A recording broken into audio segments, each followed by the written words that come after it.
La stratigraphie, une branche de la géologie qui étudie la succession des couches aux strates dans le temps et dans l'espace, ainsi que les événements qu'elles enregistrent.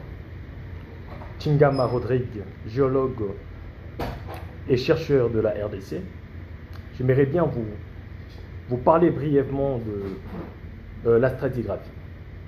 L'objectif de cette branche de la géologie est donc de déterminer la succession des couches sédimentaires. Quand je parle de couches, ici on aimerait bien parler de strates, leur environnement de formation, ainsi que les événements qui ont concouru à la formation ou au dépôt, n'est-ce pas, de ces couches. Alors je fais ceci pour que tu puisses retenir rapidement et maîtriser la stratigraphie en quelques phrases. Principe de la stratigraphie. La stratigraphie est régie par 5 principes. Premièrement, vous avez le principe d'horizontalité. Deuxièmement, vous avez le principe de superposition. Troisièmement, vous avez le principe de continuité. Quatrièmement, vous avez le principe de recoupement. Et vous avez enfin le principe d'inclusion.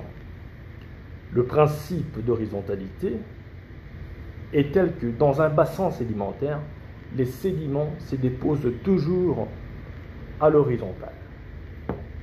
Donc, les strates qui sont formées sont aussi, n'est-ce pas, formées horizontalement.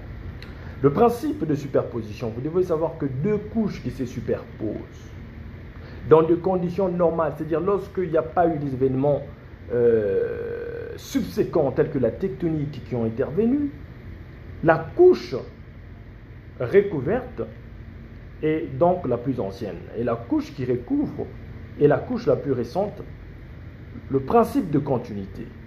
Une couche sédimentaire ou un strate a le même âge sur toute sa longueur. Retenez aussi ceci pour le principe de recoupement. Une couche recoupée par une faille ou encore par des roches est plus ancienne que la faille ou encore les roches qui la recoupent. Et enfin, le principe d'inclusion. Qu'est-ce que ce principe nous dit? Ce principe nous dit que lorsque vous avez une couche sédimentaire et que vous trouvez à l'intérieur de roches, de fragments de roches ou d'autres matériaux géologiques, cette dernière est plus récente que les matériaux géologiques qu'elle contient.